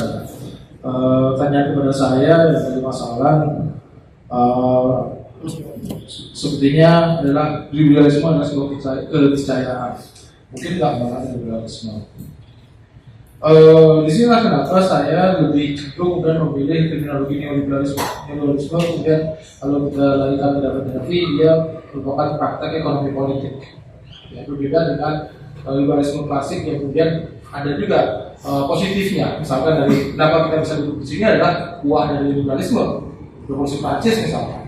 Dan adalah buah dari liberalisme pada sipil politik. Tapi untuk membedakannya dengan liberalisme di konteks politik, saya mudah memilih menggunakan teknologi neoliberalisme itu tadi, karena dia adalah praktek ekonomi politik. Nah, apa masalahnya dengan liberalisme ekonomi maupun neoliberalisme ini? Pertama-tama, dia berangkat dari asumsi bahwa semua orang itu berada dalam posisi yang setara, Mas. Ya. Semua dalam posisi yang setara, di mana ketika pasar dibuka semua bisa berkompetisi dengan baik dan dengan level yang yang sama, ya. Dan ini yang juga terjadi ketika misalkan pasca krisis kemudian Indonesia mengadopsi undang-undang anti monopoli adalah persaingan usaha nama yang mana paradigma di belakang ini adalah ingin menyiapkan yang namanya level playing field, jadi ruang bermain yang sama bagi semua, termasuk juga dalam konteks manusia kita dianggap sama, setara, dan ketika market dibuka kita kemudian akan bertarung dan berkompetisi karena kita setara, tentu saja kita bisa menang, bisa kalah. Tapi kalau kemudian kita larikan dalam realitas sosial kita, apakah semua manusia itu setara? Secara ekonomi, secara relasi kuasa, secara sosial, relasi sosial, kapital sosialnya, apakah sama? Tidak. Apa yang mulai jadi masalah? Masalahnya adalah ketika pasar dibuka, siapa yang paling bisa untuk bertarung dan memenangkan pertarungan di ranah pasar? Tentu saja kelompok-kelompok yang memiliki akses ekonomi yang lebih kuat, memiliki kuasa yang lebih besar. Ya. Jangan lupa masyarakat kita ini kan tersusun secara hierarkis. Kita masih hierarkis, kita bukan masyarakat egaliter sebagaimana masyarakat suku primitif. Tapi kita masyarakat yang sangat tersusun secara hierarkis, baik secara kelas, secara gender, ya, dan umur dan lain sebagainya. Banyak kemudian yang mendefinisikan kenapa ada orang yang lebih powerful, kenapa kemudian ada yang powerless. Kalau kemudian semua dibuka lebar-lebar, pasar dibuka lebar-lebar dan berharap semua bertarung di ranah pasar, kita sudah tahu siapa yang menang. Kita seperti berharap bahwa ada lari maraton yang kemudian peserta larinya satu adalah pelari maraton profesional dengan anak bayi yang baru merangkak. Kita sudah tahu siapa yang menang. Nah itu utopianisme dari neoliberalisme, melihat bahwa semua orang itu diperlakukan setara. Dan secara logika, asumsi dari neoliberalisme itu melihat manusia ini sebagai rational agent, agen-agen yang rasional, di mana dia bertindak menggunakan kalkulasi ekonomi semata. Benarkah kita menggunakan kalkulasi ekonomi semata dalam bertindak? Mungkin dalam konteks itu ya, kita mencari insentif, tapi tidak juga mendefinisikan kompleksitas hidup kita sebagai manusia. Human nature kita kan tidak hanya mencari insentif, ada solidaritas di situ, ya, ada empati, ada altruistik, dan ini yang tidak mendapat tempat di neoliberalisme, karena hubungan sosial ini akan dimediasi melalui pasar, ya, dan kemudian relasi kita adalah relasi berbasiskan pasar ini tadi. Apa yang ada jual saya beli, dan ini tidak ada kemudian solidaritas di situ. Nah ini utopianisme lagi dari neoliberalisme, dan itu masalahnya, Mas. Ya, kenapa kemudian kita harus mengkritik neoliberalisme? Apa alternatifnya? Nah, dalam posisi ini saya tidak sedang mempromosikan sebuah cetak biru tentang masyarakat masa depan. Tentu, dan saya takutkan seperti Lenin nantinya sudah membuat cetak biru, tapi ketika cetak birunya jadi, justru masalah baru muncul. Ya, yang bisa saya tawarkan adalah apapun cetak birunya, apapun alternatifnya sebagaimana ditawarkan oleh teman kolek tadi, itu bukan sesuatu yang selesai, harus terus kita kerjakan. Ya, cetak biru itu hanya sementara dan kemudian harus terus dikerjakan sampai kemudian mendorong emansipasi dan kemudian mendorong kondisi-kondisi sosial yang jauh lebih adil. Mungkin hari ini credit union menjadi alternatif, tapi ketika dia sudah menjadi dominan, kita harus kritik juga credit union, sehingga dia semakin membuka lebar ruang-ruang emansipasi di situ. Nah ini saya rasa saya tidak tahu apa alternatifnya. Yang jelas kita harus mulai dengan kritik dan terus berjuang, dan dari situ kemudian kita akan membentuk apapun itu di masa depan masyarakat yang kita tuju. Ya, dan tentu saja bukan saya yang mendefinisikan, karena saya bukan seorang diktator yang akan mengembalakan ada sebuah tatanan sosial yang saya akan tegakkan. Kemudian determinasi, ya, kenapa Marxis instrumentalis itu dikritik karena dia terlalu determinan melihat hubungan antara base dan superstructure, antara ekonomi dengan hukum. Saya setuju dengan Anda bahwa relasi ini harus dilihat dalam konteks menyejarah, historisnya. Karena dalam konteks historis bisa saja ada hubungan timbal balik di situ. Marx juga pernah bercerita tentang bagaimana pelarangan terhadap anak bekerja dan kemudian pengurangan jam kerja dan lain sebagainya. Artinya Marx juga memiliki sebuah optimisme bahwa hukum ini sebenarnya juga bisa diupayakan untuk mendorong sebuah emansipasi. Nah, dalam konteks itu kenapa kemudian saya lebih cenderung mengajak kita untuk melihat hubungan antara hukum dan ekonomi ini dari pendekatan Marxis strukturalis, di mana kita harus melihat 3 aspek yang dalam mempengaruhi hukum itu, ya, yang politiknya, ekonominya, dan juga ideologinya. Nah, perihal sejauh mana kita akan memenangkan pertarungan, sejauh mana kemudian ini akan berimplikasi, tentu saja itu pertanyaan yang empirik yang kemudian kita harus analisis berdasarkan 3 itu.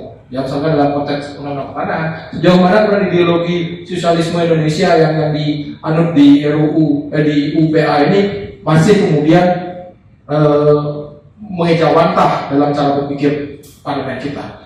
Kemudian pertanyaan berikutnya, sejauh mana hubungan relasi antara negara dan masyarakat kemudian bisa mempengaruhi pengambilan kebijakan di DPR. Seberapa banyak masa yang kemudian harus turun untuk mengubah keadaan misalnya. Ini kan pertanyaan-pertanyaan empiris yang kemudian harus kita kaji bersama, dan di sinilah pentingnya kemudian kita berdiskusi untuk melakukan pengkajian objektif atas kondisi ini. Terima kasih. Oke, terima kasih Bu. Saya kira dari 3 pertanyaan dan 3 hal penting yang saya sampaikan. Pertama, soal relasi antara negara dengan ekonomi. Jadi Bung Halita mengatakan bahwa pemerintah di sini bukan top, dia berdiri sendiri, tapi dia sebagai regulator, artinya memastikan hak konstitusional warga negara. Artinya demos di sini menjadi ruang yang cukup luas dalam revisi undang-undang itu. Lalu ideologi liberal memang dalam konteks permasalahan ini bahwa memang dia lebih kuat daripada ideologi Pancasila. Lalu soal liberalisme, dan semua orang itu pada posisi ya setara, sehingga tidak heran bahwa dalam konteks ini kontestasi atau kompetisi itu hanya selalu dominan. Oke, kalau saya masuk sesi kedua, saya butuh lagi 3 penanya sebagai sesi yang terakhir.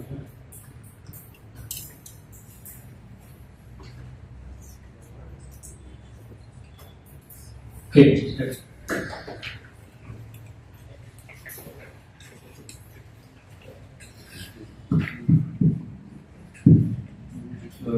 Terima kasih. Assalamualaikum warahmatullahi wabarakatuh.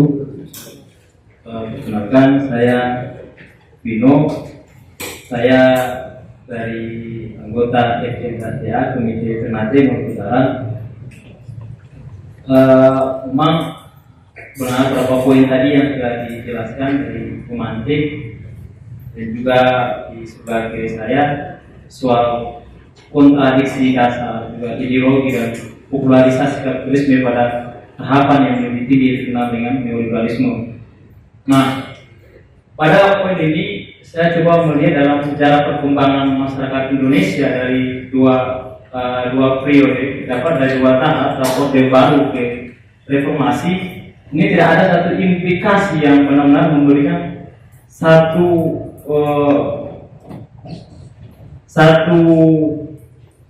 kesejahteraan atau satu kemerdekaan bagi kaum buruh atau tenaga kerja lainnya. Kenapa? Karena kalau kita lihat power on atau state yang kita bicarakan tentang neoliberalisme dan kapitalisme menjadi dalam kepada setiap kali kebijakan yang ada di negara.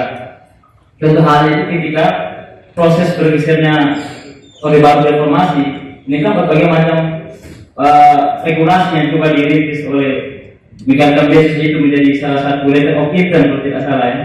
Privatisasi BUMN, pemotongan subsidi dan segala macam ketentuannya itu. Nah, dan itu menjadi salah satu mata rantai setiap regulasi sampai hari ini.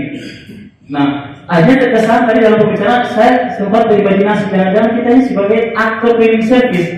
Di setiap undang-undang kita revisi, setiap undang-undang kita revisi. Jadi tidak ada satu framing politik yang memang membatalkan perpanjangan daripada kebijakan negara. Nah itu yang kemudian menjadi satu PR bagi kita semua seperti dijelaskan oleh pematik yang ketiga tadi soal kita harus mempunyai alternatif gitu. Kita alternatif seperti apa? Nah terus ini sebagai tambahan juga karena kita bicara tentang buruh, karena kebetulan saya di Maluku Utara, di wilayah kita ada kita bicara buruh, kadang ada juga bertentangan. Satu sisi kita merevisi Undang-Undang Nomor 13 Tahun 2003, satu sisi juga ada Perpres Nomor 20 Tahun 2018 yang bicara tentang buruh migran. Sementara buruh migran yang ada di Maluku Utara itu buruh ilegal, baru gajinya lebih besar 20 juta, sementara yang pribumi cuma 2 juta. Ya sama-sama unskilled. Nah setelah itu kemarin juga kita identifikasi ada buruh yang berlatar belakangnya militer yang menyusup masuk dalam pabrik perusahaan pertambangan dan nikel di wilayah Maluku Utara. Nah ini saling tumpang tindih, jadi berbagai macam regulasi terdapat, tapi ada poin-poin yang sangat bagi saya sangat representatif dalam sistem regulasi tenaga kerja maupun di buruh sendiri. Nah dan terakhir mungkin karena saya lebih cenderung pada sering mendiskusi tentang kondisi ekonomi Indonesia dalam pengertian geopolitik dan geoekonomi. Dan Jokowi itu tidak memahami kerangka geoekonomi. Ketika kita bicara tentang liberalisme, ini adalah mata rantai daripada di konsensus Washington. Nah, ini adalah prinsip geopolitik masih bersifat unipolar. Kemudian lahir bipolar, kemudian lahir multipolar. Dan Indonesia menjadi sasaran investasi dan juga ladang tenaga kerja asing. Nah, kita terpenjara aja setiap kebijakan negara kecolongan. Karena Indonesia sendiri tidak ada kontra skema. Apalagi sekarang lagi kita bicara tentang Undang-Undang Nomor 13 tahun 2003. Sementara kita lagi berbicara tentang bagaimana Indonesia masuk dalam skema perang dagang Indo-Pasifik. Kan kemarin APES 2020 di Papua tanggal 20 November itu kan bicara tentang liberalisasi perdagangan di kawasan Asia Pasifik. Jadi momentum inilah menjadi salah satu indikator dari setiap kebijakan kita yang terus kecolongan. Ditambah lagi yang kemarin waktu Menko Ekonomi Mas Hairul tadi itu kan proposalnya sendiri itu kan mengajukan dipatenkan dan infrastruktur maritim dan perdagangan oleh Xi Jinping ke SBY dan dilanjutkan oleh Jokowi. Dan implikasinya adalah proses liberalisasi di sektor perdagangan maupun industri, dan kita dapat apa? Dapat revisi undang-undang. Dan kita sekedar cleaning service. Ini yang bagi saya tidak ada satu kontra skema lebih besar yang dilakukan oleh buruh maupun petani dan seluruh elemen akademik, yaitu geostrategi dan geoekonomi. Mungkin demikian dari saya. Wassalamualaikum warahmatullahi wabarakatuh.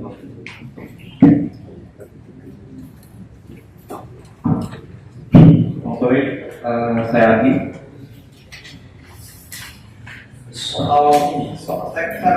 Saya menanggapi tentang perspektif dan strategi. Silakan. Saya sepaham dengan pembacaan Althusser dan Malthus atau teori Marx mengenai hukum.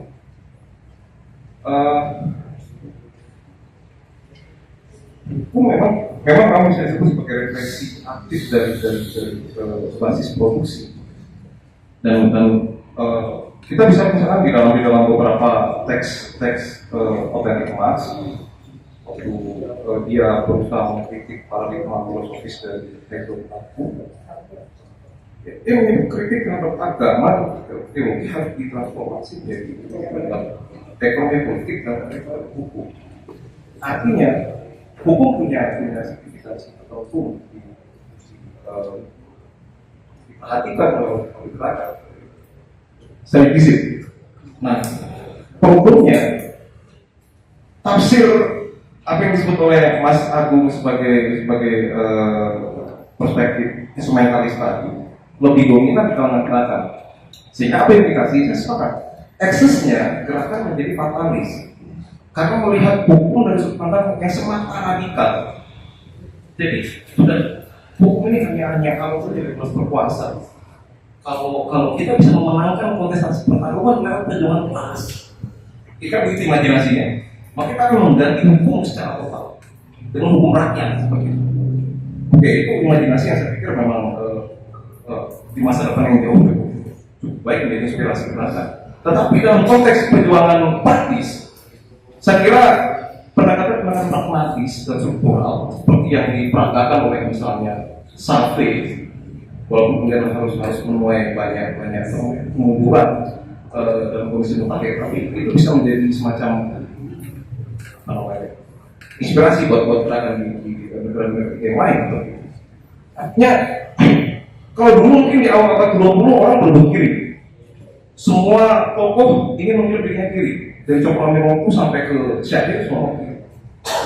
Sekarang barangkali eranya berubah, kita mesti membuat Pancasila, karena ini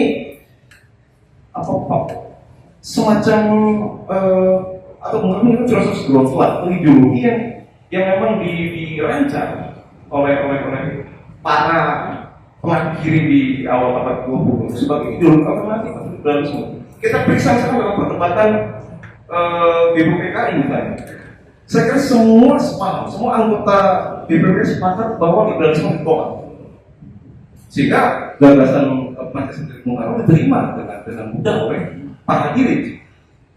Nah, masalahnya sekali lagi, gerakan saya kira masih cukup cuek, bahkan dalam kasus tertentu justru nyinyir dengan Pancasila seperti itu.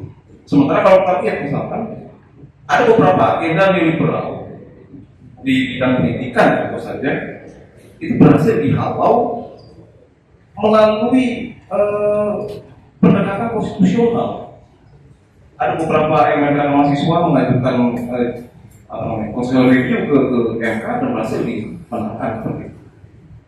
Semacam itu. Jadi saya kira ini masalahnya mungkin kita konstruksi Undang-Undang 45 misalkan. Secara intrinsik memang itu di breakdown langsung dari Pancasila. Contoh sampai 33 misalkan. Walaupun sudah mendapat beberapa modifikasi, tapi tetap efektif untuk menghalau liberalisasi. Nah, jadi mungkin yang jadi saya kira yang jadi bahan pertanyaan saya ini soal kondisi di internal hukum itu sendiri bagaimana? Karena rekrutmen oknum-oknum penegak hukum misalkan masih saya kira didominasi oleh oligarki. Rekrutmen hakim konstitusi misalkan itu saya kira masih ada di bawah kontrol oligarki partai, presiden, kemudian DPR dan sebagainya. Mungkin kalau ada oknum seperti Prof. Mahfud masa lalu yang agak ugal-ugalan, saya kira masih ada optimisme. Tapi kalau hakim konstitusinya seperti sekarang, saya kira agak air kita. Nah, mau nggak mau memang langkah pertama yang harus diambil penguatan gerakan sosial sendiri untuk bisa memaksa oknum-oknum penegak hukum ini agar tunduk sepenuhnya pada aspek-aspek progresif yang terdapat di dalam konstitusi dan Pancasila itu sendiri. Mungkin seperti itu. Terima kasih.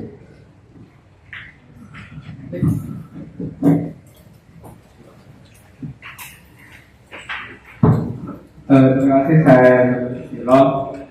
Saya pengen menanggapi yang penanya sebelumnya dari kawan Alan yang saya kira masih bias membedakan liberalisme, kapitalisme, dan liberalisme.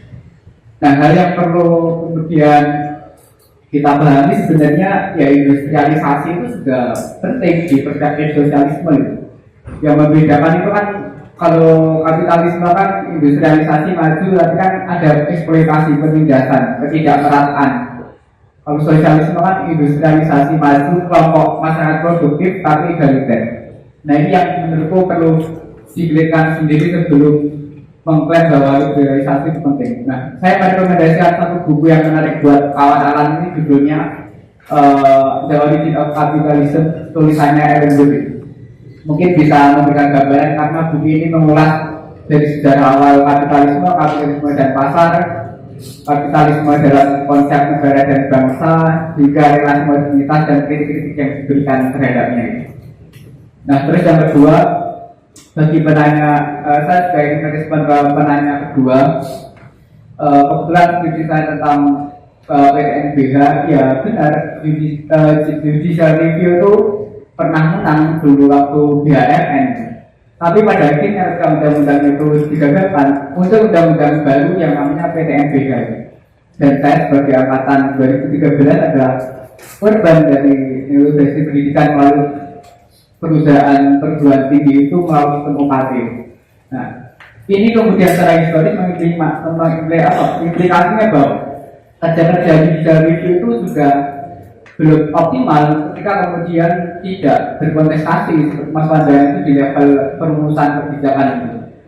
Nah, menurut saya ke depan gerakan-gerakan alternatif atau yang menggabung produktivitas tinggi dan egaliter, kalau takut diklaim komunis atau sosialis, ya dia harus membentuk partai politik, harus masuk ke parlemen dengan partai politik.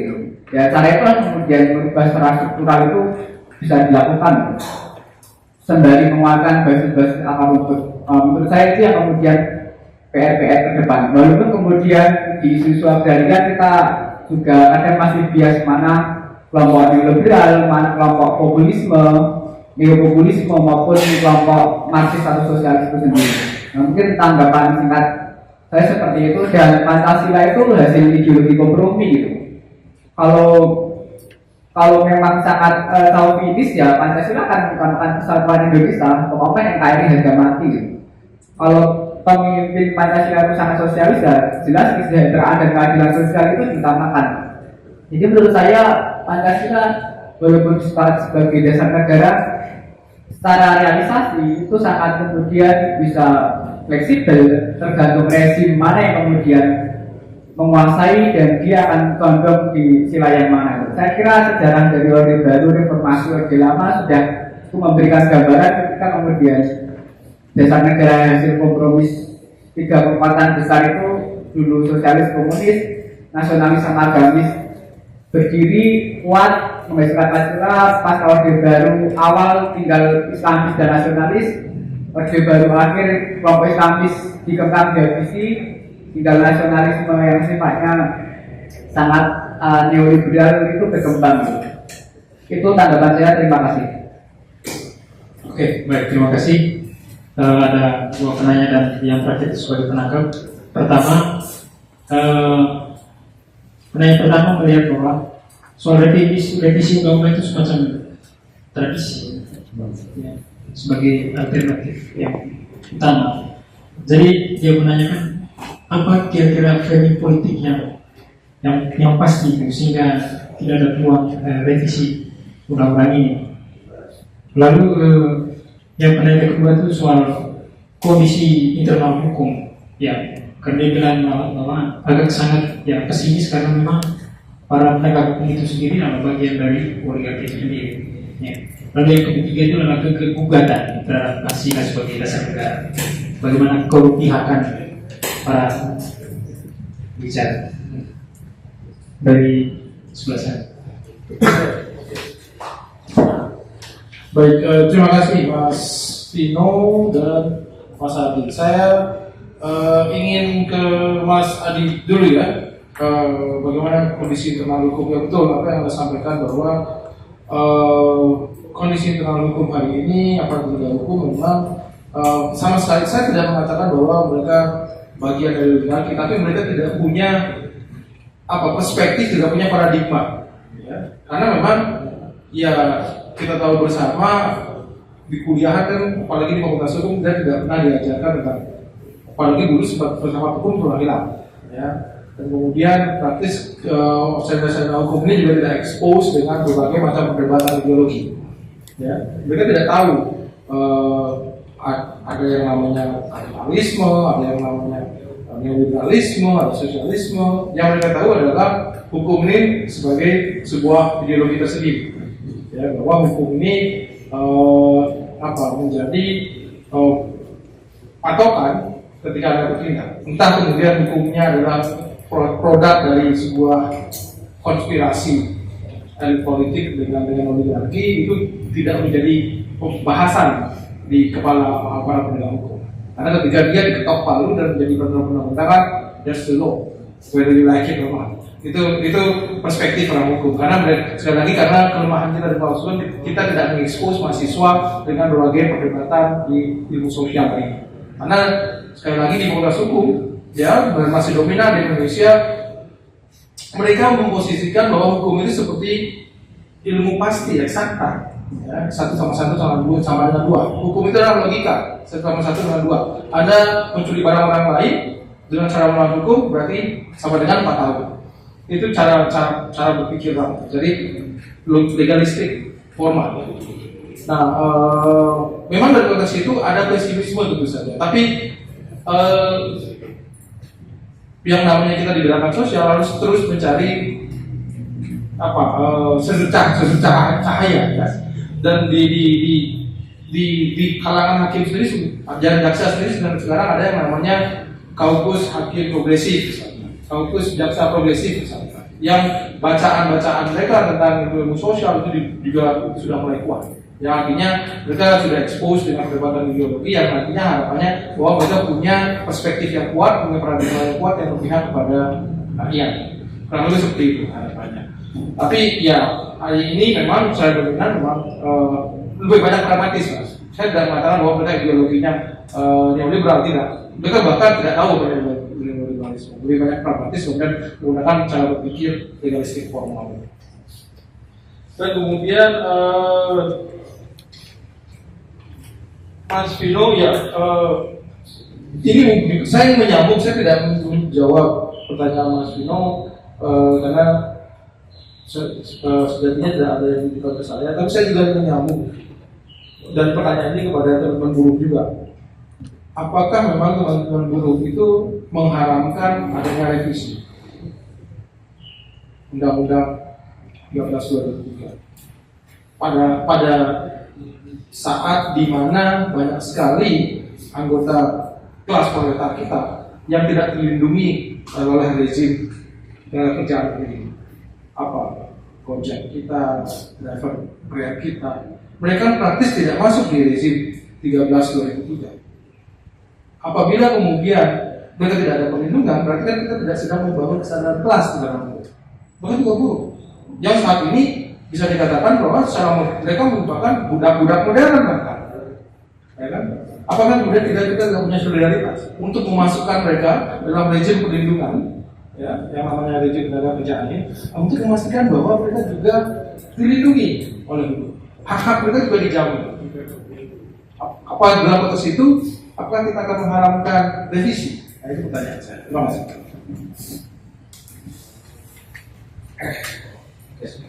Kajian sebenarnya kenapa kita menolak revisi Undang-Undang 13 pada hari ini?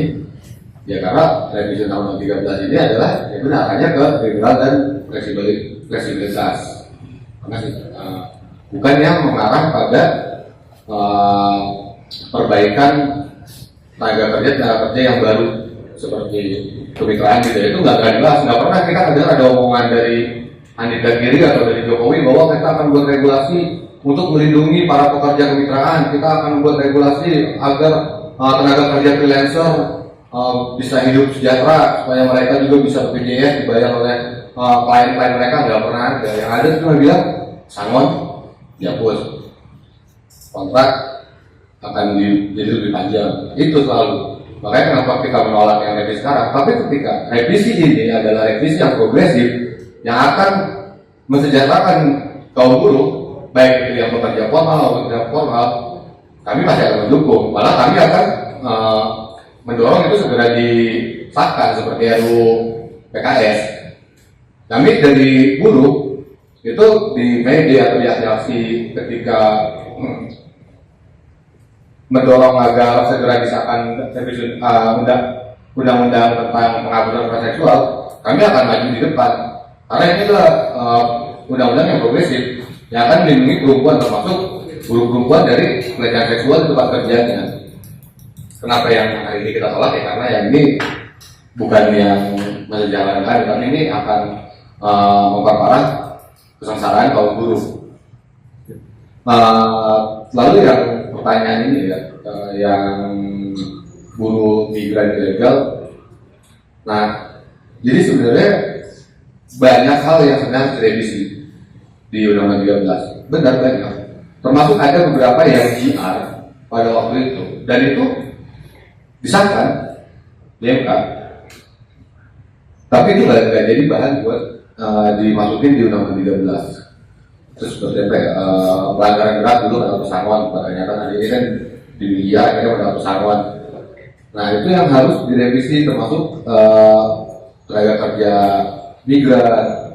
Bahkan saya pernah dengar dari kawan sendiri yang ada di Serikat Pelaut itu bilang tenaga kerja pelaut itu tarik-tarikan antara tenaga kerja atau Departemen Perhubungan atau Departemen Luar Negeri, karena mereka kalau ada di daerah luar negeri. Kayak gitu itu kan belum jelas. Sama seperti Gojek kasusnya. Gojek ini kan udah jelas, ini ada di bawah siapa Departemen Perhubungan. Kalau di bawah Departemen Kerja kayak apa sistemnya gitu. Asuransi mereka punya BPJS sudah. Lalu kenyataannya kan tadi seperti yang saya bilang afirmatif itu, setiap pekerja itu berhak untuk mendapatkan perlindungan kesehatan, perlindungan sosial. Itu harus dapat ya. Dan masalah upahnya juga seperti apa itu masih ada regulasi yang mengatur itu. Lalu pertanyaan yang kontra skema ya, kontra skema sama apa namanya framework kebijakan ini dari dulu begini-gini juga ya, sebenarnya emang benar. Ini emang dari dulu. Kami itu awal tahun 2000-an waktu itu mungkin pernah ada yang dengar ya, kami itu berhasil ngomongin DPR partnernya. Makanya itu undang-undang revisi undang-undang itu digagal. Karena waktu itu emang kita kuat. Kita bisa bawa masa banyak, bisa ngurupin balon DPR, tapi ternyata hari ini kan udah gerakan buruh lemah. Jujur aja. Kita bisa lihat. Kalau kita kuat juga kamu tidak bisa diserang. Terlalu lemah. Dan dia diakuin karena gerakan buruh lemah. Sehingga ya misalnya cuma aksi-aksi aja. Kalau misalnya aku mau berusaha lagi, ya itu PR buat serikat buruh sendiri ya. Itu PR agar organisasinya menjadi lebih kuat lagi, memperbanyak organisasi buruh yang belum berserikat, mempropagandakan tugas dari serikat buruh pada hari ini sebenarnya, supaya kita bisa lagi menolak revisi lebih efektif gitu. Awal 2000 mampu gitu, tapi kan ini bakal dibawa terus. Bagaimana caranya undang-undang ini harus direvisi sesuai dengan keinginan pasar. Pasar maunya begini, undang-undangnya harus begini gitu. Pada waktu kuat itu nggak mungkin diotak-atik, tapi kalau mah ini akan diotak-atik. Dan ya serikat buruh juga emang harusnya punya draft tandingan. Menurut serikat buruh ini undang-undang tenaga kerjaan yang akan membuat buruh menjadi menjadi lebih sejahtera, menjadi hidup layak itu apa, kayak gimana, itu juga emang salah satu PR dari buat serikat buruh juga gitu. Harus ada kerjasama sama akademisi juga, soalnya kalau saya lihat di lingkungan sosial jadi lingkungan ketemu tuh antara IPB sama LSM yang bergerak di bidang lingkungan itu ketemu sampai kayak kasus HTI gitu. Penolakan itu kan antara intelektual sama gerakan sosial. Nah ini juga salah satu PR selain memperbesar gerakan sosial, ya masih ada sinkron kedekatan yang lebih dekat lagi antara intelektual dengan kaum buruh dengan yang ada di grassroots itu. Ya, terima kasih. Ya, mungkin secara umum ya, pertama kalau kemudian kita sepakat terus membangun sebuah gerakan sosial dan ini meluaskan dan salah satunya misalnya tadi cukup banyak bagaimana kemudian kita harus juga sudah mulai masuk secara struktural, artinya sebagai gerakan politik membangun wadah kendaraan politik untuk masuk gitu. Tapi kan selama ini kan kita tahu partai-partai politik alternatif yang kemudian dibangun oleh beberapa gerakan itu kan belum mampu masuk mendominasi ya, atau bahkan partai-partai yang sekarang sudah juga berada, artinya kan ya ininya seperti partai lama di awal-awal kan perubahan gerakan sosial, tapi ya faktanya kan kemudian mereka juga menjadi bagian dari untuk memperkuat oligarki dan penguasaan modal. Nah, ya memang ya selain tadi gerakan cukup secara ini struktural ini memang ke depan memang harus kita dorong. Artinya harus ada kendaraan politik alternatif yang juga harus masuk secara struktural. Dan tapi memang prinsip-prinsip tadi, prinsip kontrol, prinsip keadilan, bagaimana kemudian agar secara pengalaman ya, banyak kendaraan politik yang kemudian mengusung dia ingin ada perubahan, tapi kemudian kan mereka kemudian juga menjadi bagian. Ini juga memang harus menjadi PR besar ke depan. Kendaraan politik yang seperti apa yang kemudian sistemnya harus seperti apa, kontrolnya seperti apa, itu yang memang harus dibangun ke depan. Kalau memang kemudian kita sepakat, kita harus juga merubah secara struktural, kita harus masuk dalam kemudian agar ada perubahan misalnya dalam agar tidak ada misalnya inisiatif perubahan peraturan perundangan itu lebih kemudian cenderung dia berpihak terhadap pemodal oligarki dan kemudian menghilangkan terus menjauhkan kuasa rakyat untuk mendapat kesetaraan dan keadilan dan kesejahteraan. Itu mungkin. Oke, baik, terima kasih. Mari kita tepuk tangan kepada tiga kita. Oke, dengan pertanyaan sesi kedua tadi berakhir juga kita diskusi kita pada sore hari. Tapi sebelum kita pulang, saya sedikit memberikan beberapa poin penting dari diskusi kita pada sore hari ini. Pertama, bahwa memang wacana tentang revisi undang-undang dan liberalisasi ekonomi di Indonesia itu tidak terlepas dari wacana kapitalisme global dan wacana tentang neoliberalisme. Bahwa cenderung oleh karena dominasi kapitalis yang begitu kuat, maka agenda undang-undang ini cenderung bersifat formalistik, tapi bukan sebagai agenda sosial. Sehingga cenderung bahwa undang-undang ini belum dilihat sebagai simbol dari politik kewarganegaraan. Sehingga pada akhirnya terkesan bahwa ketika kooptasi atau dominasi pengusaha atau pebisnis masuk dalam undang-undang ini, kita melihat bahwa undang-undang itu dilihat sebagai atau hukum itu sendiri adalah sebagai instrumen untuk kepentingan pebisnis itu. Lalu pertanyaan adalah apa gerakan alternatif? Ya, seperti yang dikatakan oleh Vladimir Lenin yang mengatakan bahwa salah satu senjata untuk merebut kekuasaan itu adalah organisasi. Karena dengan organisasi itu bisa membangun atau memberikan ruang politik kepada negara. Sebagai kata terakhir dari diskusi teori, saya mengutip kata-kata Soekarno ya, dalam pidato kenegaraan 17 Agustus tahun 1960 yang mengatakan begini, bahwa revolusi tanpa reform adalah sama saja dengan gedung tanpa alas, sama saja dengan pohon tanpa batang, sama saja dengan omong tanpa isi. Tanah tidak boleh menjadi alat penghisapan. Tanah untuk tani, tanah untuk mereka yang betul-betul menggarap tanah. Sekian dan terima kasih. Selamat bertemu dalam diskusi.